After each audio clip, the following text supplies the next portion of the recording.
శనివారం కట్టే ముడుపు. ప్రతి శనివారం కూడా ఏడుకొండల స్వామికి ఇలాంటి ముడుపు ఒకటి కట్టి మీరు అనుకున్న కోరికలు నెరవేర్చుకోవచ్చు.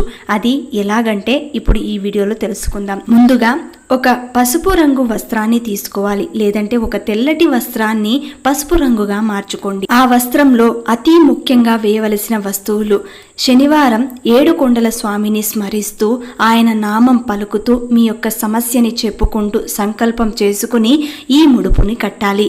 అందులో అతి ముఖ్యంగా 7 సంఖ్యతో కూడిన వస్తువులను మాత్రమే అందులో వేయాలి. మొదటిగా 7 రూపాయలు, తర్వాత 7 యాలకులు, ఆ తర్వాత 7 ఖర్జూరాలు, ఆ తర్వాత 7 తులసి దళాలు, ఇంకా ఇందులోకి 7 లవంగాలు, ఆ తర్వాత జవ్వాది పౌడర్ ఉంటే వేయవచ్చు, లేదంటే స్కిప్ చేయండి. కొద్దిగా పచ్చకర్పూరం వేసి దానిని మూటలా కట్టి మీ సంకల్పం ఏముందో అది చెప్పుకుంటూ 7 వారాలు